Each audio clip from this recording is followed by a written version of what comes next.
bom dia. Como professor, não gosto muito desse termo, mas iniciador da palavra desse momento. Muito bem. Estamos estudando ao longo de alguns domingos já. Hoje é a terceira aula, né, sobre mordomia. O que é mordomia mesmo? Não vi. Mordomia é você administrar uma coisa, cuidar de algo que não é seu. Não é seu. Mordomia é cuidar de alguma coisa, cuidar de alguma coisa que não é nossa, que é de nosso chefe, por exemplo. E quando falamos em mordomia na palavra de Deus, no estudo da palavra de Deus, falamos em sermos fiéis mordomos das coisas que Deus dispôs para a nossa vida. Então começamos lá duas aulas atrás, falando sobre mordomia do modo geral. Depois na aula passada falando sobre mordomia do corpo e da mente.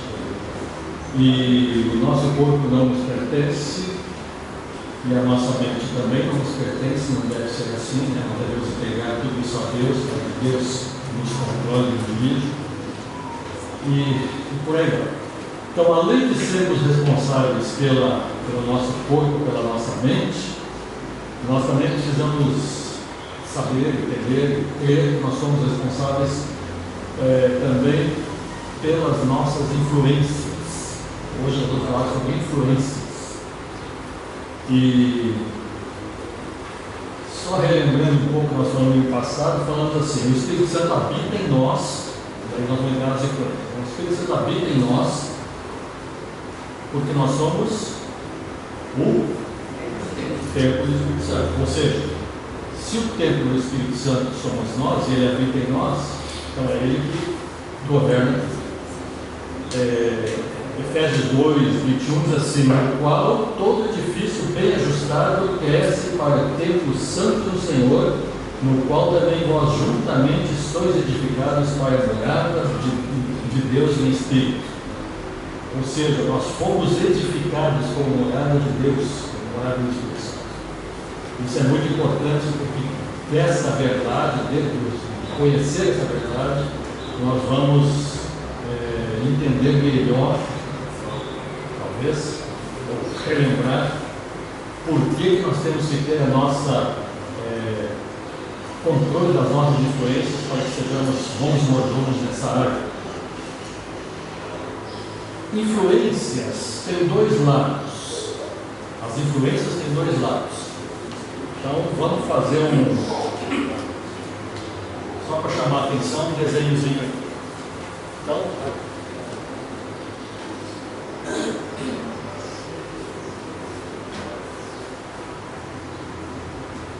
aqui tem, ali estamos nós, cada um de nós está se vendo o nosso retrato ali, certo? E aqui tem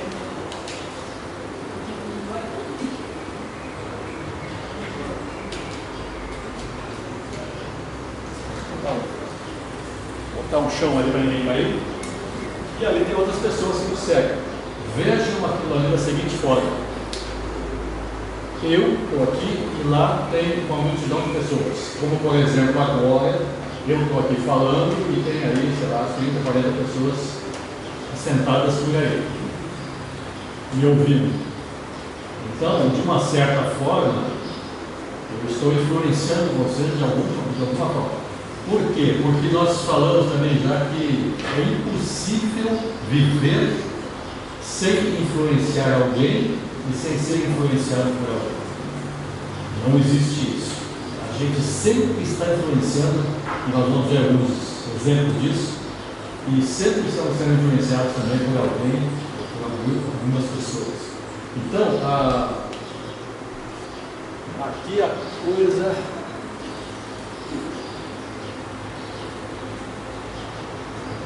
é uma via de mão dupla, né? De ida e volta. Eu sou aqui o influenciador. Olha muito isso.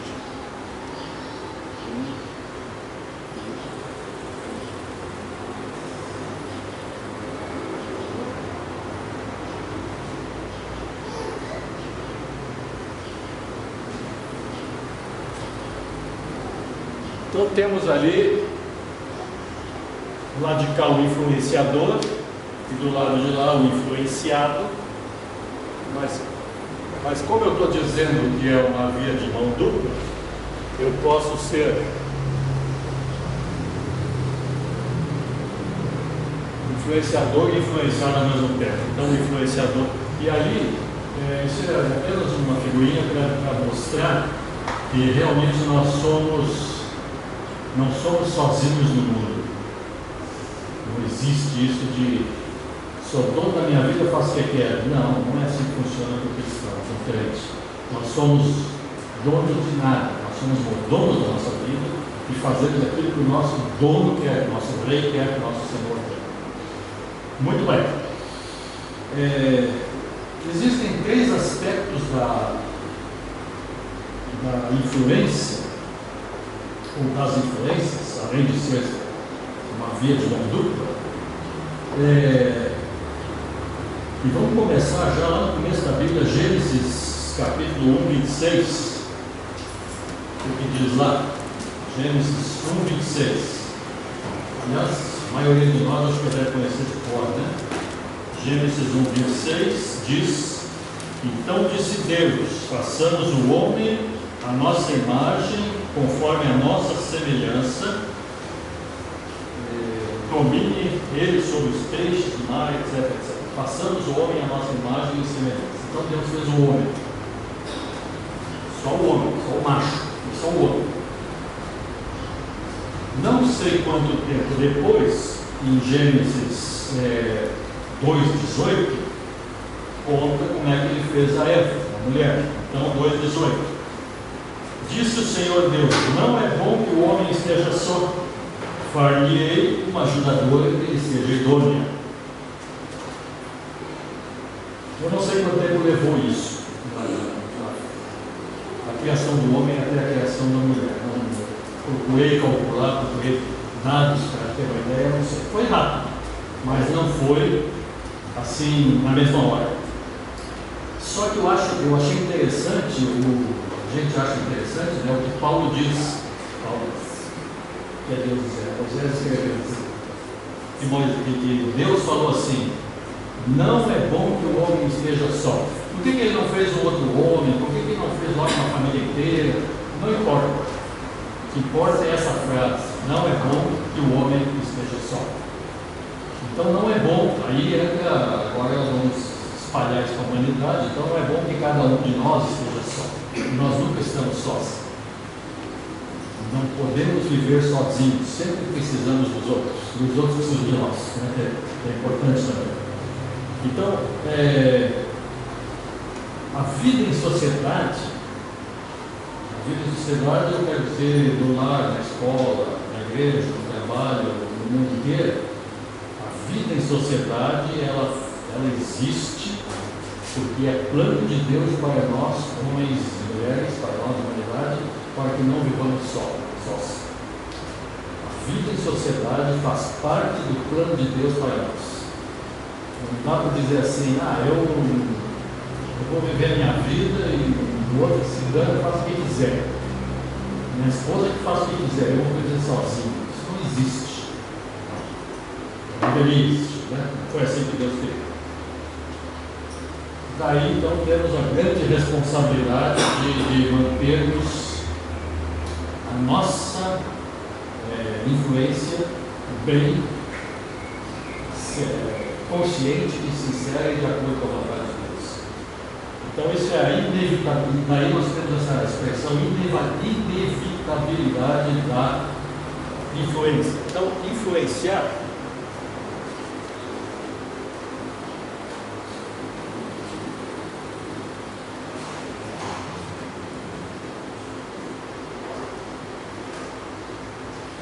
inevitabilidade. É impossível vivermos sem influenciar as pessoas que estão ao nosso redor, as pessoas que convivem conosco ou não. Um exemplo bem banal. Vamos falar de trânsito. Alguém no trânsito dá uma fechada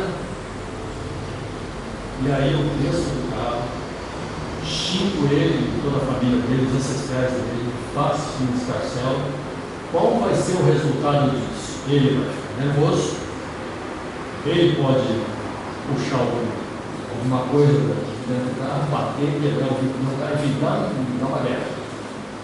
Agora, se eu bem para isso, fica tranquilo aí, Deus te abençoe.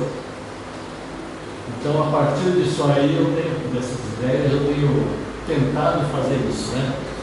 Algum problema acontece, então, não só peso, mas a vida, de modo geral, dizer, não, Deus abençoe esse moço, fez errado, não sabe o que está fazendo, que Deus abençoe. De alguma forma ou de outra, ele vai ver, se for o caso, ele vai ver que eu não fiquei bravo. Normalmente a gente fica bravo, né? Mas ele ficou bravo, o que aconteceu com ele? Então, são as nossas influências sendo exercidas, mesmo que a gente não queira, então a gente está influenciando. Romanos 14, versículo 7, tem um ensino interessante de Paulo. Porque nenhum de nós vive para si e nenhum de nós morre para si. Porque se vivemos, para o Senhor vivemos. Se morremos, para o Senhor morremos. De sorte que, ou vivamos ou morramos, somos do Senhor. Não somos de nós mesmos. A nossa vida não está no nosso controle e a nossa morte também. O que está no nosso controle é como viver. Se vamos viver como dispenseiros, mordomos, fiéis a Deus ou não. Então nós precisamos saber como viver, porque isso vai nos levar a saber como morrer. Né? Se a gente vive uma vida servindo ao Senhor, a gente vai morrer tranquilo, indo para junto do Senhor. Em Mateus 5,14, Jesus disse, né? Vós sois a luz do mundo, não se pode esconder uma cidade edificada sobre um monte. O que Jesus está ensinando com isso? Nós somos a luz do mundo. Bom, aí ele diz, não se pode esconder uma cidade sobre um monte. Qual é a analogia que Jesus está fazendo ali? Nós somos luzes sobre o monte. O pessoal nos vê, a turma nos vê, vizinhos nos veem. O pessoal nos vê, de modo geral, colegas, todas as pessoas. E aí, se eles estão nos vendo, eu não tenho como colocar uma bacia na cabeça para eles não vejam e sair na rua para não influenciar ninguém. Não é assim que funciona, não pode ser assim. Deus quer que nós sejamos que nem cidades, como cidades edificadas sobre o monte, onde todo mundo vê. Quando Jesus fala isso, ele provavelmente estava pensando em Jerusalém, que Jerusalém ficava no monte, fica no monte, e quando vinha aquele pessoal peregrinando, eles vinham de longe, e diz a história que tinha muito ouro no templo, diz a palavra, inclusive, e conforme o sol, aquele ouro brilhava de uma forma ou de outra, então de longe se via a cidade de Jerusalém sobre o monte. E é como se Jesus estivesse dizendo assim, os caras, discípulos e seguidores, vocês são que nem aquele templo de Jerusalém, naquela cidade de Jerusalém. Vocês estão lá e de onde a gente vem, de qualquer lado a gente enxerga. Por quê? Porque vocês são cidades edificadas sobre o monte. Depois do mesmo texto, né, Jesus disse, vós sois a luz do mundo, não se pode esconder uma cidade, edificada sobre o monte. Mas antes ele falou, vós sois a luz do mundo, nós somos, além de ser luz, somos a cidade. Exercemos influências sempre, e interessante que isso é um tipo de poder que nós temos, não é nosso, mas é um poder que cada um de nós tem, de exercer influência. Eu não posso chegar aqui agora e dizer, agora eu vou exercer influência sobre fulano. Não, eu posso dar conselho para fulano e tal, mas não estou exercendo influência só sobre ele, estou no meio do povo, então estou exercendo influência sobre eles. É isso que acontece com os nossos dois bonequinhos lá. Um influencia o outro e vice-versa, e assim vai a vida inteira.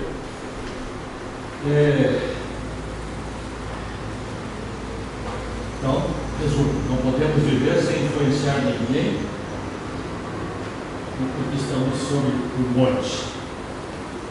A segunda observação sobre a influência é a durabilidade.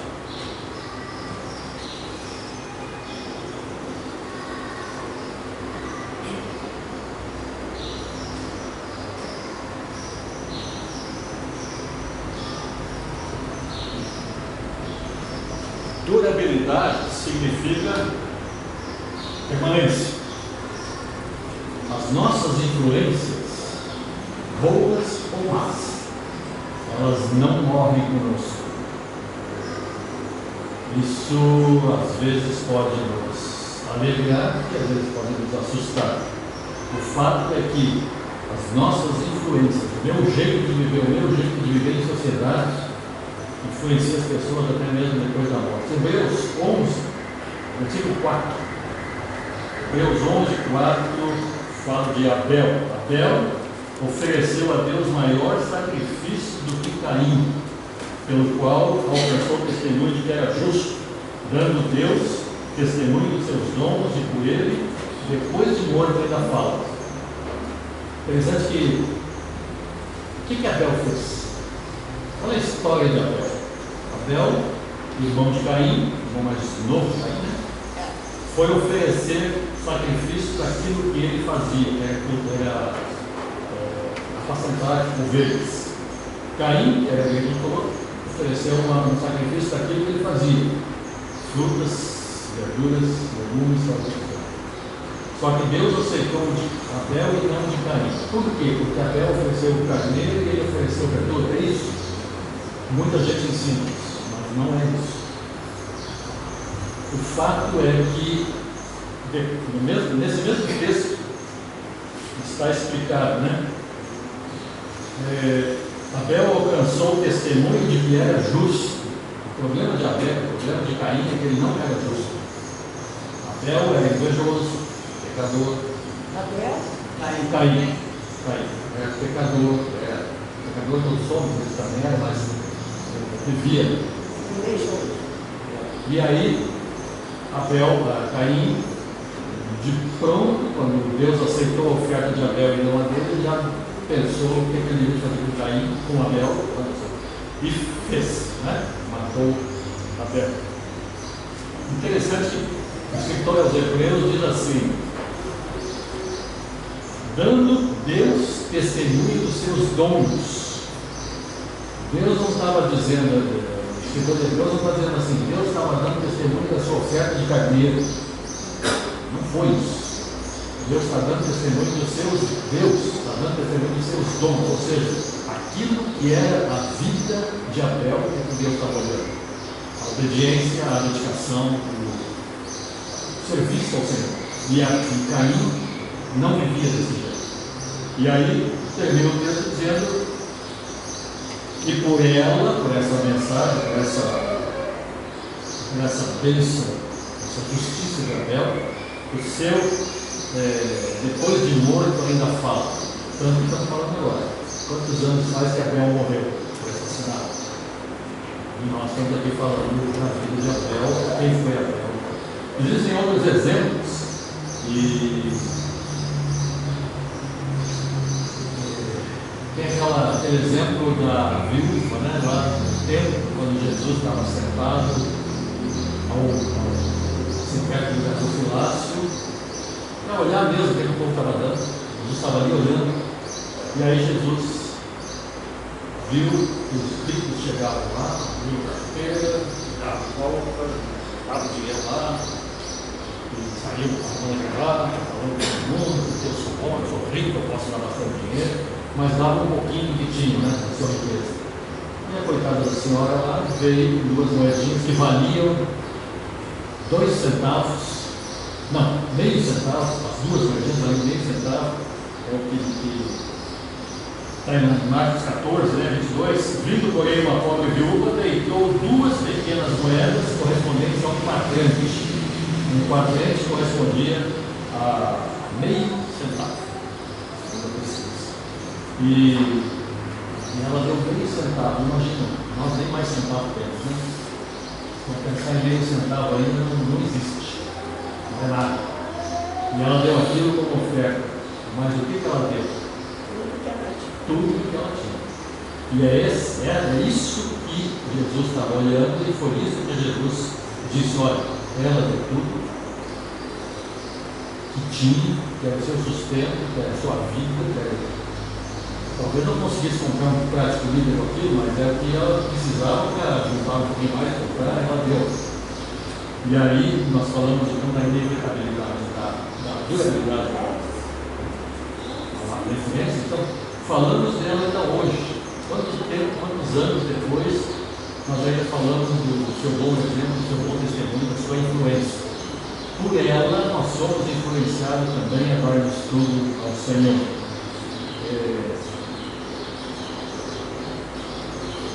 O que ela mostrou ali foi fé, dependência de Deus, confiança, despreendimento, amor, tudo isso. Ela mostrou ali que ela podia dar ao Senhor. Talvez ela não tenha pensado em nada disso, né? Ela simplesmente agiu. Vamos pensar, agora eu vou obedecer a Deus, agora eu vou obedecer. Ela viveu, ela estava grata por estar no tempo, deu. Agora, existem exemplos, inclusive na Bíblia, de pessoas que deixaram também sua influência, até nós hoje falamos hoje, que vamos falar agora, mas influências negativas, influências tristes, situações horríveis. Davi foi o rei de Israel. Davi teve filhos. E alguns filhos dele foram reis também depois. Salomão. E teve um rei chamado Josafá, que também foi filho de Davi, descendente de Davi, acho que é bisneto. E Josafá foi um mau rei. E Josafá teve 6 filhos. Tudo isso está lá em livro de Crônicas, nós vamos poder achar isso. Josafá teve 6 filhos. São vários textos, então só redimir. Destes 6 filhos, o mais velho foi rei em lugar de Jorão, foi rei em lugar de Josafá. Josafá morreu, mau rei morreu, e o seu filho mais velho, Jorão, foi o rei no lugar dele. Era da idade de 32 anos esse Jorão, quando começou a reinar, e reinou 8 anos em Jerusalém. E aí ele foi morto. E aí a lápide no túmulo dele está escrito assim: e foi-se sem deixar de si saudades. Falando isso, eu procurei. Ele morreu e foi-se sem deixar de si saudades. Mas a gente ainda fala dele. A influência dele foi muito grande. Ele matou seus 7 irmãos, ele matou seus 6 irmãos para continuar com o rei. Aí reinou 8 anos e acabou. E ele então foi morto, ele foi sepultado, e não foi sepultado nos túmulos dos reis. Foi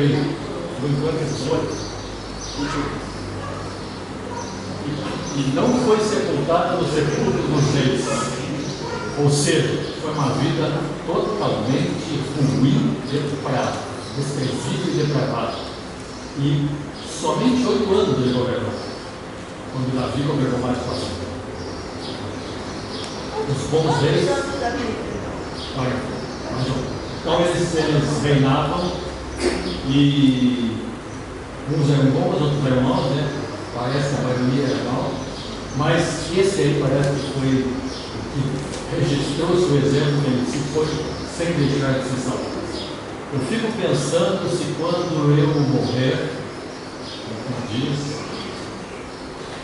alguém vai escrever isso na minha lápide. Eu espero que não. E eu vivo de acordo com a vontade de Deus para que isso não aconteça.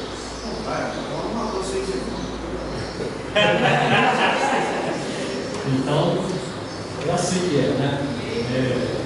Eu tive um irmão agora, que faleceu faz pouco tempo, não faz um mês ainda, pastor, totalmente devotado à obra do Senhor, foi missionário, foi líder de organizações nacionais e tal, foi missionário do inteiro, e faleceu de repente, 3 semanas atrás, e ele, o culto de despedida dele lá em Porto Alegre, nós fomos receber ele, foi muito bonito. Porque só se falava coisas boas, não tinha coisas ruins para falar. E a saudade até hoje vai continuar até quando nós formos. Colocaram no telão uma foto dele sorrindo, e escrito embaixo estava assim, mais ou menos, não lembro exatamente, preocupado,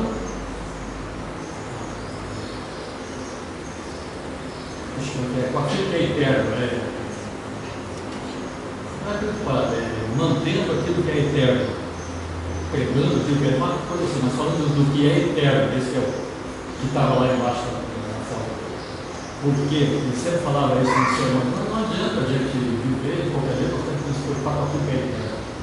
E a nossa influência tem que ser com aquilo que é eterno. Essa é a grande verdade. Então, se nós vivermos assim, nós também teremos a durabilidade da nossa influência, vai ser longa. Mas, em função disso, eu procurando, fico olhando a Bíblia, procurando textos, eu estou preparando essas lições, e achei lá um texto que eu já devo ter lido mais de 1 milhão de vezes, mas uma porção de vezes, que é Apocalipse 14:13. Apocalipse 14:13 diz: então ouvi uma voz do céu que dizia, escreve, bem-aventurados os mortos que desde agora morrem no Senhor. Sim, diz o Espírito, descansarão dos seus trabalhos, pois as suas obras o acompanharão. O que são as suas obras o acompanharão? Senão as influências que ele deixou na terra, as obras que ele fez na terra vão acompanhar. Não acompanhar para o céu desaparecer, vão continuar acompanhando a lembrança que a gente tem dessas pessoas. E seria tão bom se a nossa lápide fosse isso aqui, né? Os que morrem no Senhor, porque as suas obras o acompanharão. Essas obras também podemos entender como legados, né? São os legados. O que é um legado? Legado é aquilo que nós deixamos para os que vêm depois de nós, as coisas que nós fazemos, nossas obras, que podem ajudar os outros, que podem edificar as pessoas, são o nosso legado. Existem vários tipos de legado. A palavra legado é uma palavra que não vem é só bíblica, né? Mas legado pode ser dinheiro, pode ser tesouros, pode ser livros escritos, pode ser músicas, legado de Beethoven, músicas de tantos outros.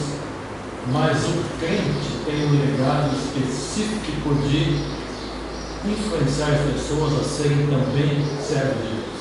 Esse é o legado que nós temos que deixar. É o melhor. É o único, vamos dizer assim, legado que o crente deve deixar. Não me importa se vou deixar dinheiro para os filhos ou não, isso não é o nosso.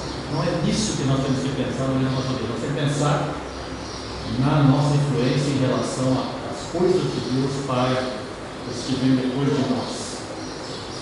Então, são bem-aventurados os salvos do Senhor, né? Que morrem no Senhor, porque as suas obras acompanham. Quando Deus disse, a voz do céu disse para João que estava escrevendo, escreve, bem-aventurados são os que morrem no Senhor. Foi Deus falando com João. Deus disse que nós somos bem-aventurados e morremos no Senhor. Então, que esse seja o mote do nosso testemunho, da nossa vida, das nossas influências. Pode falar.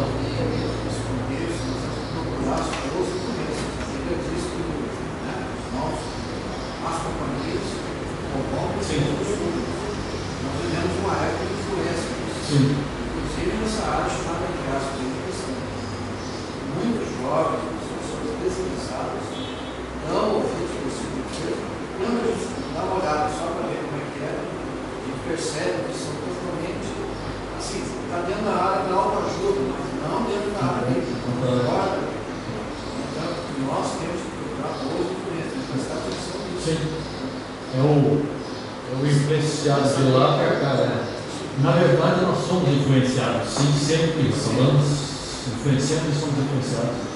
E eu vou dar um exemplo assim, bem corriqueiro no dia a dia. Ontem, à noite, nós tivemos aquele culto lá na igreja Batista Sião, aquele encontro de coros, que foi uma bênção, diga-se de passagem. O nosso coro fez bonito com todos os outros. Cantamos, todos nós cantamos, os outros também, cantaram para Deus, houve um quarteto lá maravilhoso também. E a gente fica pensando nisso e lembrando assim, puxa, aquela música que fulano cantou, olha que legal aquela música, né? Puxa, falar com Deus, que privilégio. Tanto que da outra vez eles cantaram essa música, eu pedi a música, o nosso coro já cantou. Eu pedi lá depois daquela primeira apresentação de março. Mas essas coisas ficam borbulhando na gente, são boas influências que nós temos. O melhor lugar para termos boas influências é dentro do reino de Deus, na igreja, os irmãos. Mas nós somos, existe também as áreas, né, as esferas de influência. Então vamos falar um pouquinho sobre essas esferas de influência. Eu já queria perguntar. Pergunte. Uma pessoa que se influencia por qualquer coisa de personalidade fraca. Personalidade fraca, eu não sei se existe. Existe personalidade. Cada um tem a sua personalidade. Agora, o que a gente tem é talvez um espírito fraco, uma vontade de pecar e tal. Aí sim, aí ele é mais. Esses são mais influenciados para o mal do que os outros.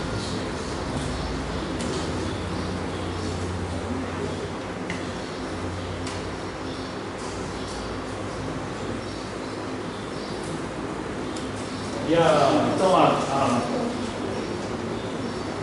terceira observação sobre a nossa influência de cada um de nós é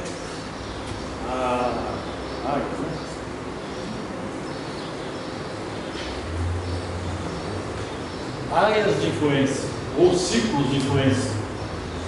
E aí eu fiz um desenhozinho aqui, eu vou tentar, esse quadro é muito liso, eu gostava quando era mais de giz, mas isso aqui é muito liso, vou tentar fazer o desenhozinho que eu quero mostrar para vocês, porque o desenho fala mais do que palavras digitadas, né?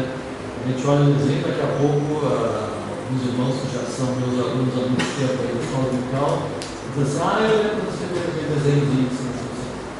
Então, Salmo 1, por exemplo, é muito bacana, fazer graficamente, tudo bem. Mas agora eu vou fazer esse círculo de influência. Então vamos lá.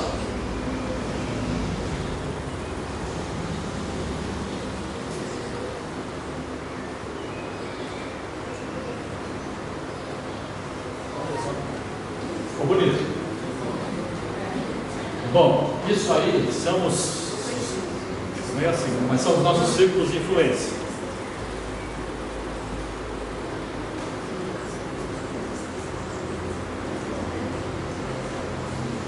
Eu estou ali no meio, cada um de nós.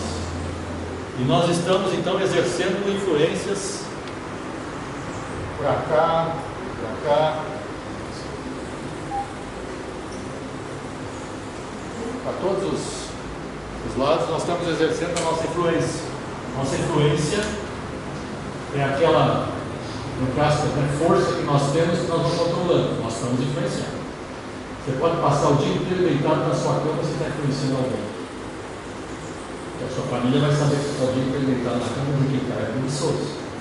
Você é preguiçoso também, porque o pai é preguiçoso. Né? Então, é uma influência. Então, eu vou numerar aqui só. Não, está numerado. Aqui é o seguinte. A primeira influência que nós exercemos é no lar. O bebê nasce e já está influenciando a mãe e o pai. Tá? Pensa no bebezinho de um dia. 2 dias, 2, 3 dias lá em casa. Ele chora, ele quer mamar, a mamãe larga tudo e vai atender o piá. O piá chora de novo, o piá é menino. A criança chora de novo, a mamãe vai lá e diz, poxa, tem que trocar, tem que dar banho no menino. E por aí vai. E ela larga tudo que está fazendo, queima o arroz, casa a comida, mas ela atende primeiro a criança, porque a criança exerce uma influência muito grande sobre ela. A mãe exerce uma influência sobre o pai e sobre o menino também, a criança, e aí o pai vice-versa, exerce uma influência sobre a mãe e sobre a criança também.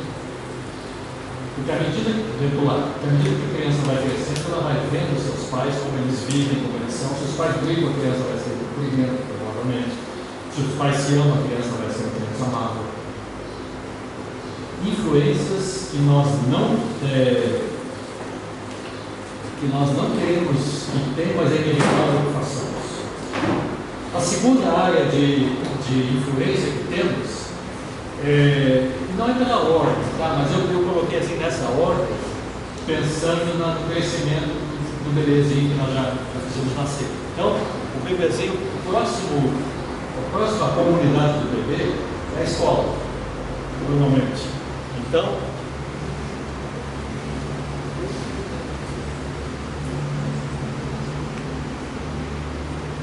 a escola geralmente é a segunda. Claro, ele tem seus amiguinhos antes disso, vizinho, mas essa é uma área de influência dele e para ele é a escola. Eu lembro quando eu entrei na escola, primeiro, quando eu tinha 6 anos, 7 anos. Aí depois no segundo dia eu já perde mesmo, né? Mas assim, mesmo. Que é tudo diferente. E aí a gente fica preocupado. E aí a gente vai vivendo na escola, vai crescendo, vai passando os anos, a gente vai vendo que é tão bom ter esse círculo de amizade dentro da escola. Conhece pessoas, conhece professores, conhece mães de alunos, vai buscar pais de alunos. Uma terceira área, que, como eu disse antes, não é pela ordem de importância, nem é assim, eu deixo de ser influência na escola para ser no trabalho, não, mas a terceira é trabalho.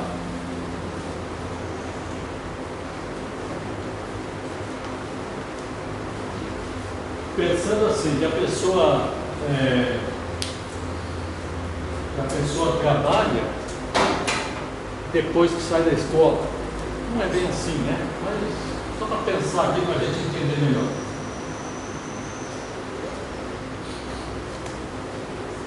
Então, nós exercemos agora a influência no nosso trabalho. Temos os nossos colegas de trabalho, temos os nossos pares de trabalho, padrão profissional, eles são nossos chefes, nossos subordinados. E quando a gente tem um chefe no trabalho que se diz cristão e faz coisas que normalmente o crente não deve fazer, a gente guarda essas coisas. E às vezes a gente lembra deles pelas coisas erradas que ele fez, se dizendo cristão. Às vezes a gente não se lembra quando ele fez uma coisa errada e 10 boas, só para quantificar. A gente vai lembrar de uma errada antes de lembrar das 10 boas que ele fez, as 10 segunda palavra. Normalmente é assim, as influências negativas parecem que são mais fortes. Então, mais uma razão para a gente ser um bom cristão na nossa área de trabalho também. Aí vem a igreja.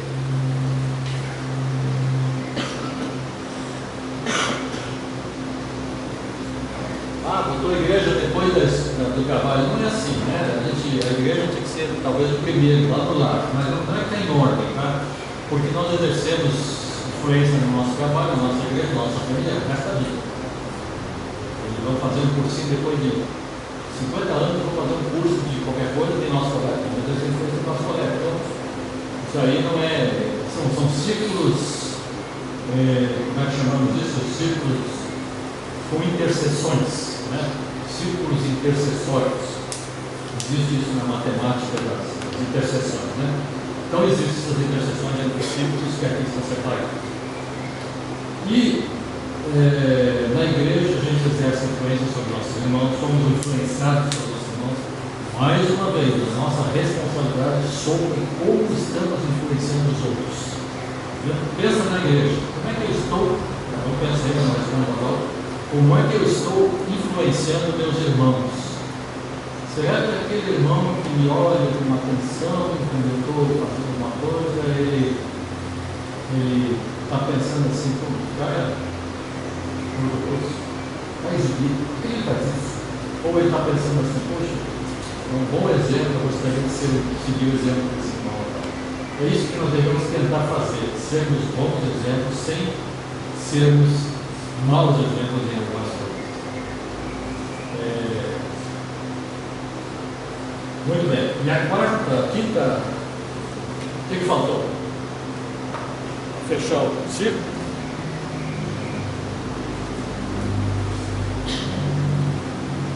A sociedade. A sociedade envolvendo tudo. Vizinhança, igreja, trabalho, escola, lar, envolve tudo. Sociedade é o meio que nós vivemos. Pode ser nosso bairro, pode ser nosso condomínio, pode ser nossa vida no condomínio, pode ser nossa vida no bairro, pode ser nossa vida na cidade, no mundo, enfim. E quanto mais o crente se devota a servir ao Senhor, nós vamos um dia falar sobre a vontade de Deus aqui, quanto mais o crente se devota a cumprir a vontade de Deus, mais influência ele vai ter na sociedade em geral. Pensa, por exemplo, em nomes da antiguidade, não tão longe, não bíblicos, mas da nosso tempo, nossos séculos, assim, uns 3, 4 séculos atrás, aqueles crentes que mudaram muitas coisas. Martin Lutero, por exemplo, não foi um santo, cometeu erros, algumas coisas que ele devia ter feito não fez, mas ele conseguiu trazer a palavra de Deus para o povo de Deus. E, através da palavra de Deus, o povo começou a ter um melhor conhecimento da palavra e cresceu nessa influência daquele senhor lá, Martinho Lutero. Volta e meia falando aqui, Agostinho foi um desses também. Na área da música, a gente fala assim, essa música aqui, nós cantamos ontem lá uma música de Ludwig que viveu no século XVIII. Eu acho que foi XVIII, né? Ludwig Beethoven. A gente já ouviu falar de Beethoven quantas vezes, mas faz 200 anos que ele morreu. E as músicas que ele fez, ele compôs, a gente continua ouvindo. Cantamos e todo mundo acha bonito. E é um legado, é uma influência desse cidadão aí que deixou essa música para nós. Então, tudo é assim, na sociedade a gente influencia também. Então,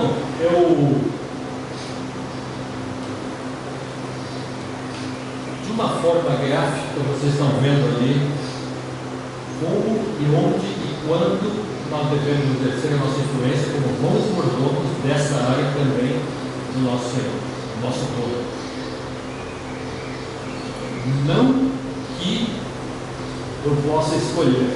Eu vou influenciar no trabalho, mas na igreja eu não vou, nem vou na igreja mais. Pronto, vai influenciar. Por que você não vem na igreja hoje? Não estava com vontade. Já está influenciando alguém de lá. O celular não é lugar para mim. Então, aí a pessoa, como diz Paulo lá, uma das cartas, diz isso, se aquele cristão é mais fraco, ele vai dizer, poxa, mas o fulano que é tão forte espiritualmente, aos meus olhos, né? Não foi na igreja que não estava com vontade, por que eu tenho vontade para ele? Tem que ter vontade para ele. Então já exerceu uma influência negativa sobre ele.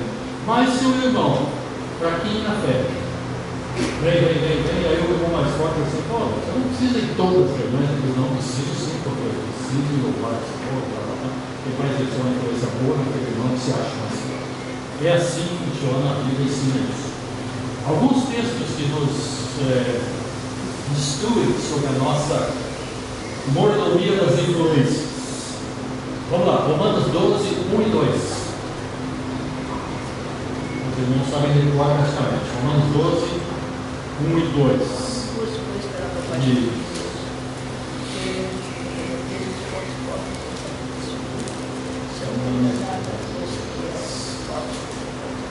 Diz assim: rogo-vos, pois, irmãos, pela compaixão de Deus, Paulo, rogando, pedindo, implorando aos irmãos, por compaixão de Deus, que apresenteis os vossos corpos em sacrifício vivo, santo e agradável a Deus, que é o vosso culto racional. E não vos conformeis com este mundo, mas transformai-vos pela renovação do vosso entendimento, para que experimenteis qual seja a boa, agradável e perfeita vontade de Deus. O que nós mais gostamos nesse texto aqui é dizer assim: a vontade de Deus é boa, perfeita e agradável. A gente fala toda hora. Fica tranquilo, a vontade de Deus é boa, perfeita e agradável. Não é verdade, a vontade de Deus é boa, perfeita e agradável. Mas existem duas premissas, duas coisas que nós precisamos antes disso, para que a vontade de Deus seja boa, perfeita e agradável. Qual é a primeira? Do texto: sacrifício vivo ao Senhor, sacrifício do nosso corpo ao Senhor.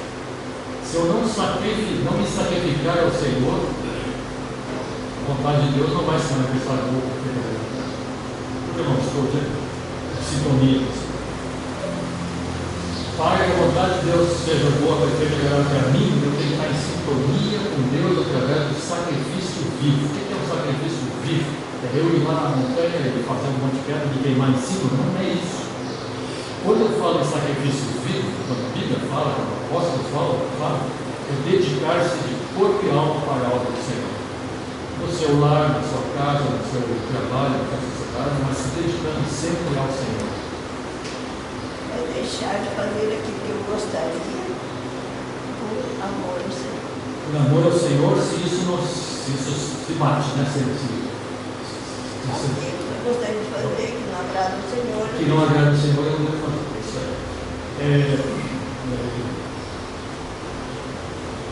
a gente precisa fazer as coisas para agradar ao Senhor. Por exemplo, quando nós temos filhos pequenos, nós queremos que nós gostaríamos que eles fizessem uma faculdade para crescer naquela faculdade, naquela profissão e ganhar bastante dinheiro. Eu quero que meu filho seja jogador de futebol, vai ganhar bastante dinheiro. Eu quero que meu filho seja professor, não, professor ganha pouco, professor não precisa. Então eu quero que ele seja motorista de caminhão. Não, motorista de caminhão também não ganha muito, não quero não. Não precisa estudar muito, então não quer fazer faculdade, me despreza. Gente, quando falamos em sacrifício vivo ao Senhor, é nós dedicarmos os nossos filhos, aliás, é uma prática que a Igreja Batista tem de dedicar os filhos, os bebês, ao Senhor. Que nós fazemos dias de semana de nascido. E nós dedicamos os nossos filhos ao Senhor e graças a Deus os tem. Agora, a gente dedica os filhos ao Senhor para que eles sejam aquilo que Deus quer e não o que nós queremos que eles sejam. A gente nunca pensa que o nosso filho vai ser, deveria pensar que o nosso filho vai ser tal profissão para ganhar muito. Não devemos pensar, não. A gente pensa que ele quer ter essa profissão, mas para servir ao Senhor. Você vai ganhar muito pouco, o problema é dele com Deus. Né? Então, a segunda premissa é não se conformar com o mundo. Eu preciso entregar meu corpo em sacrifício vivo ao Senhor e não me conformar ao mundo. Porque se eu me conformar ao mundo, eu não consigo viver na minha vida de sacrifício ao Senhor. Normalmente a gente separa esses dois versículos, mas eles são juntos. Se eu não mantiver a minha vida como sacrifício vivo ao Senhor, não tiver a minha mordomia das minhas influências da vida em geral ao Senhor, e não tiver isso também, estiver também me conformando com o mundo, aceitando coisas do mundo, como falamos agora há pouco, das influências do mundo que está sobrando, nós não vamos conseguir entender ou ter a vontade perfeita, boa e agradável de Deus. Simples assim. Nós precisamos servir a Deus. 1 Coríntios 10, 32.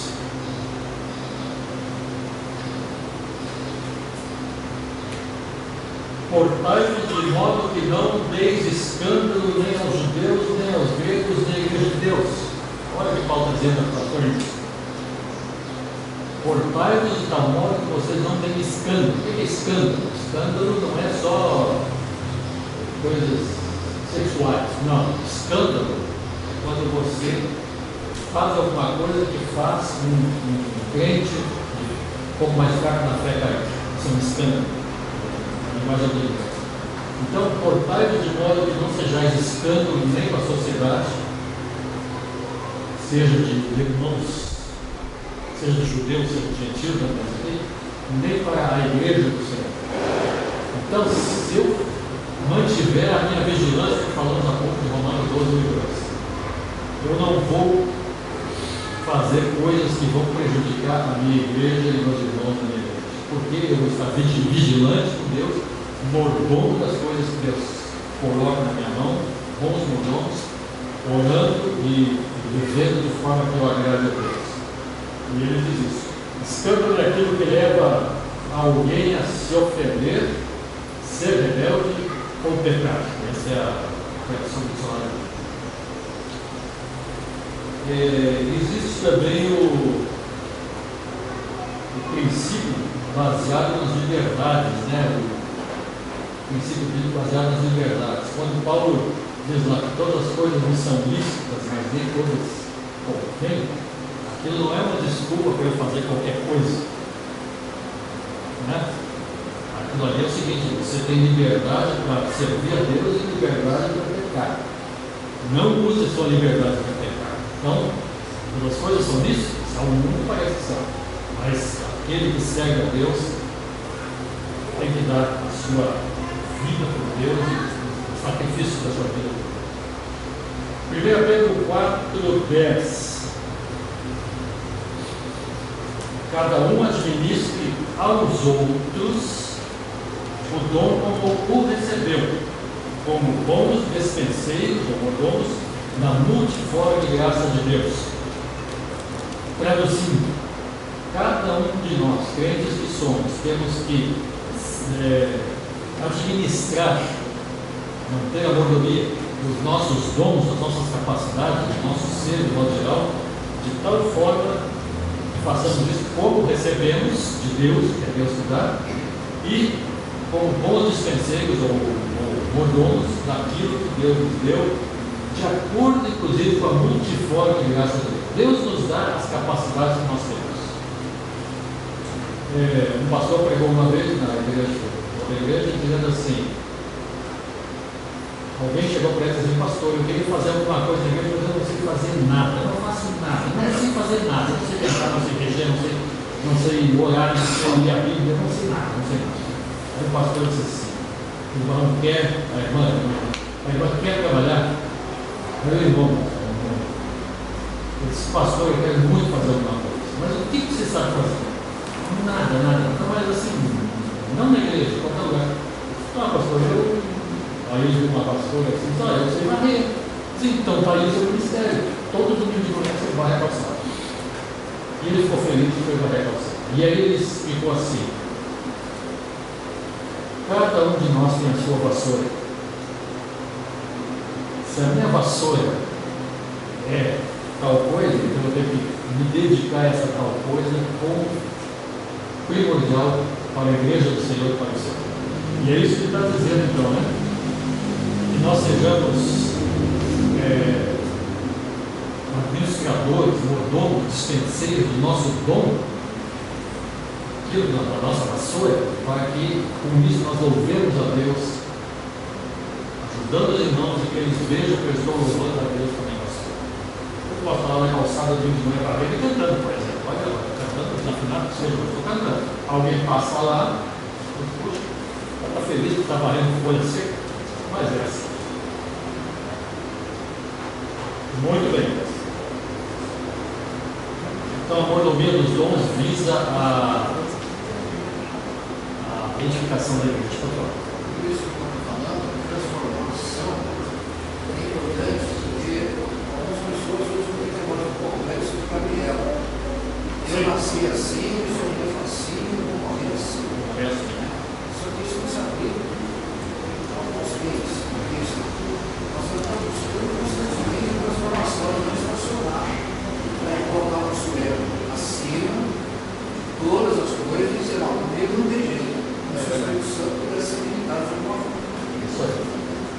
complexo de Gabriela não existe no meio cristão, tá? Não nasce assim no começo. Para pensar que nós temos ainda 7 minutos. 8. Existe um romance de um cidadão chamado Daniel Defoe, conhece? Ouviu falar? O título é Robinson Crusoe. Esse aí conhece? Essa história, esse romance que ele escreveu, de um cidadão que se perdeu num navio que afundou, só ele se salvou por parar numa ilha deserta. Viveu 28 anos na ilha e depois, ao longo desses 28 anos, ele foi descobrindo que lá tinha alguns aborígenes morando lá, mas que eram canibais. E quando algum navio afundava por perto, eles pegavam aquelas pessoas lá e era um banquete para eles. E ele chegou naquela ilha vivo, cheio de canibais. E ele viveu sozinho entre canibais durante muitos anos. Conseguiu depois um auxiliar que ele salvou os canibais, que era sexta-feira. E ele então viveu sexta-feira só até ser resgatado. Bom, resumo. Não existe isso na vida real. Existe canibais? Existia, Existe viver sozinho? Não existe. Ninguém consegue viver sozinho na vida real. Sozinho. Não precisa de amigo, não precisa de ninguém, eu estou sozinho, só eu. Isso não existe. Então esse romance aí, essa história, ela mostra de uma forma, olhando por trás, né, que isso não é possível de acontecer. Muito bem. Outra pergunta. Agora é uma pergunta. Por que nascemos? Pensa aí. Por que será que eu nasci? Eu, professor. Qual o objetivo da nossa vida, da minha vida? Por que eu nasci? Para que eu nasci? E que diferença haveria no meu entorno, no meu círculo de influência, se eu não tivesse nascido? É possível saber, né? É possível saber que não existe ser, né? Ser é um negócio que não existe. Mas pensa lá por dentro de uma forma, se eu não tivesse nascido, como é que teria sido a vida ao meu redor? De mim para frente eu não sei, eu não teria de casar com as filhas, eu não teria meus filhos, eu não teria meus netos, minha mãe e meu pai só teriam meus filhos, eu não creio, mas não é nisso que nós estamos pensando, nós estamos pensando na nossa influência, na mordomia da nossa influência. O que eu tenho feito para mostrar por que eu nasci, para que eu nasci e se isso está dando resultado no Evangelho, na vida cristã, na vida, no testemunho da nossa vida cristã. Não precisa responder. Tem textos, inclusive, que falam sobre isso, mas vamos continuar aqui. Há resultados, isso aqui é interessante, há resultados invisíveis e desconhecidos da nossa influência. Minha mãe fazia visitas em hospitais, muitos anos. Muitos anos. E ela visitava o Hospital da Santa Casa, lá em Porto Alegre, onde morava, e ela visitou lá uma senhora durante 3, 4 semanas, que era uma cidade do interior do Rio Grande do Sul. E ela então foi atendida na Santa Casa. A minha mãe evangelizou aquela senhora. Ela teve alta e saiu e foi embora. Voltou para a cidade dela e nunca mais se soube dela. Coisa de talvez 20 anos depois, por aí, a diferença foi 18, 22, não foi? Muito tempo depois.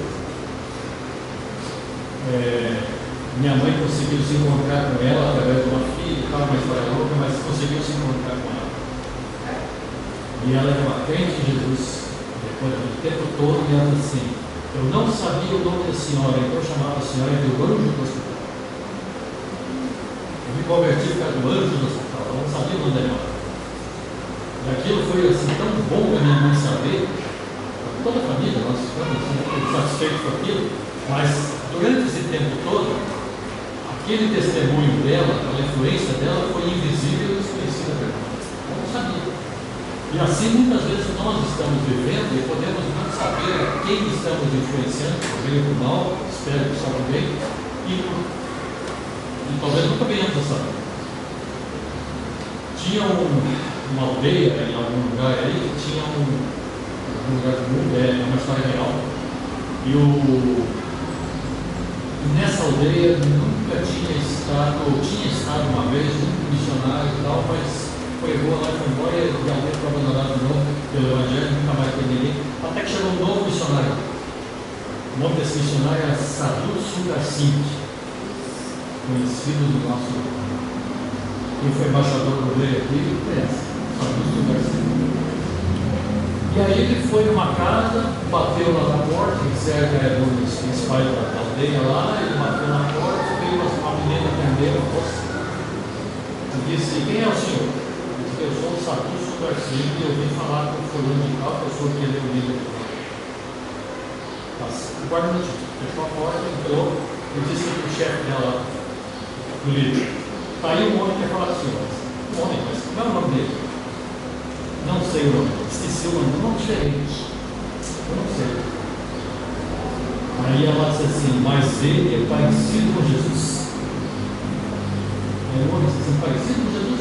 Vamos lá, né? Foi lá e encontrou o missionário Sadhu Sundar Singh. Aí a história continua, né? Chamada de o recado de Jesus. Né? Sadhu foi o recado de Jesus, podemos chamar assim. Existe uma mania do povo que nós temos que evitar. Nós, pela nossa influência, na maioria das nossas vezes, nós temos que evitar. Que é o que se chama de.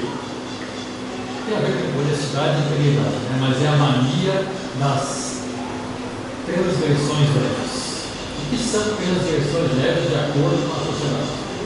Furar a fila, estacionar numa vaga para deficiente, mas é só um minutinho, vou ficar aqui só um minutinho. Aí chega um deficiente, não consegue colocar. As transgressões leves geralmente, vamos dizer sempre, prejudicam alguém e alguém, né, algumas pessoas. Muitas pessoas podem ser prejudicadas pelas transgressões leves que nós cometemos. Furar fila, estacionar, sentar no banco idoso, está no banco idoso, no ônibus, ou na sala de espera. Não sei. Olha, se vamos abrir aqui vai ter muito exemplo, não tem tempo para isso. Mas um certo pai chegou em casa um dia e viu que o filhinho dele estava escrevendo com um lápis novo que não é o que ele tinha comprado, sabia que tinha comprado. Mas meu filho, que lápis é esse? Ah, papai, eu fiquei sem lápis lá na escola e eu peguei um coleguinha ali, tinha dois na mesa dele, eu peguei um e ele notou. Aí o pai dele disse assim: meu filho, isso não se faz, isso é errado, fala, não sei. Aí terminou assim: você podia ter medido que está precisando de lápis, que eu posso trazer uns quantos mil reais da minha empresa. Eu quero quantos lápis eu quiser, lápis, eu acho que a gente não precisa precisar. Então, trazer da empresa para casa é menos roubo do que de coleta. Isso são as transgressões leves que nós estamos acostumados a fazer. Muitos crentes fazem coisas desse tipo. Andando na dúvida, fechou tudo, vai para o afastamento. Eu entrei, não posso perder tempo. Isso é roubo. É roubo, lá na frente você vai entrar, vai segurar o final. Essa aí, na verdade, é infração grave. E a infração grave. É que não tem fiscalização suficiente, né?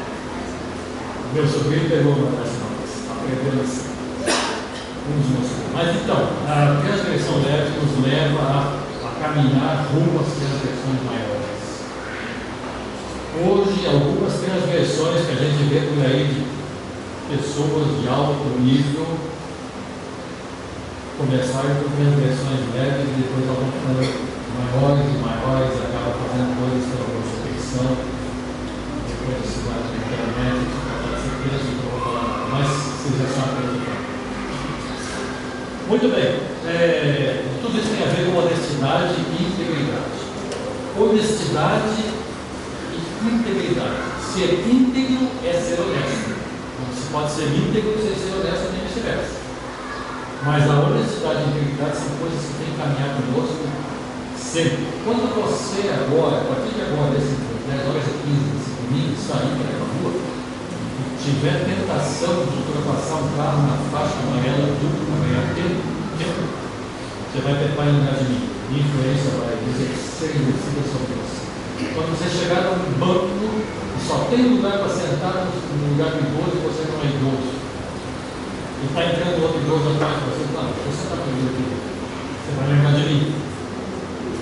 Certo? Ela tem influência sobre você. Sobre a honestidade e integridade também é isso. E ainda 3 textos para terminar rapidamente. Não furtareis, nem mentireis, nem usareis de falsidade, cada um com o seu próximo. Furtar e roubar são coisas diferentes, né? Furtar é sem o outro ver. Rapaz, o menino lá furtou o lápis. O pai dele furtou também lá depois. Roubar é geralmente com mão atada, assim, mas é com ameaça. Mais um assalto. Assalto, né? Mas o Senhor diz: não furtareis. Levite. Nem mentireis, nem usareis de falsidade. Falsidade engloba também isso aí. Provérbios 26 diz assim: a língua falsa aborrece aquele a quem ela tem maravilhado, e a boca lisonjeira o que é ruína. O que é isso? Aquele que mente, a língua mentirosa, a língua falsa, aborrece aquele a quem tem maravilhado. Em ela fala coisas bonitas e depois fala uma coisa, mas são falsas. Então a pessoa está maravilhada do que você está falando, daqui a pouco descobre que é tudo falsidade. Vai aborrecer aquela pessoa. E na boca lisonjeia o pega ruim. Falar bobagens só prejudica. Sempre prejudica. Também no sentido da pessoa ser não criticado de verdade. Você passar um pano aqui, um pouco disso, mas você está levando ele a fracasso. E para terminar, que eu já tomei 2 minutos, o Salmo 15 diz assim, Salmo 15: Senhor, quem habitará no teu tabernáculo? Quem morará no teu santo monte? Aquele que anda em sinceridade e pratica a justiça e fala verazmente segundo o seu coração, aquele que não difama com a sua língua, nem faz mal ao seu próximo, nem aceita nenhuma afronta contra o seu próximo, defende o seu próximo de ofensa, aquele a cujos olhos o réprobo é desprezado, aquele que é pecador é desprezado, está errado, mas honra os que temem ao Senhor. Aquele que, mesmo que jure com dano seu, não muda. Aquele que não empresta o seu dinheiro com usura, nem recebe subornos contra o inocente. Quem faz isso nunca será abalado. Corolário, ao contrário. Quem faz isso nunca será abalado. Quem não faz isso será abalado, com certeza. Que Deus nos abençoe. Lembra do Salmo 15, dá uma olhada lá de vez em quando tiver alguma dúvida sobre como viver. Esse é o modus operandi do crente. Temos que viver desse jeito. Vamos orar para terminar?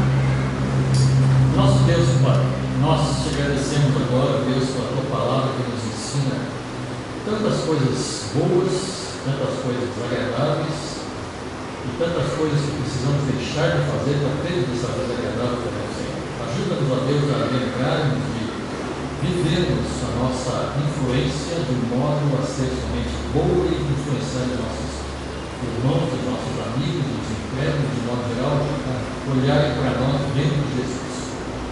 Eu sei que é difícil, mas sabemos que é isso que tu queres. Abençoa agora a restante dos cultos. Amém. Te rogamos isso em nome de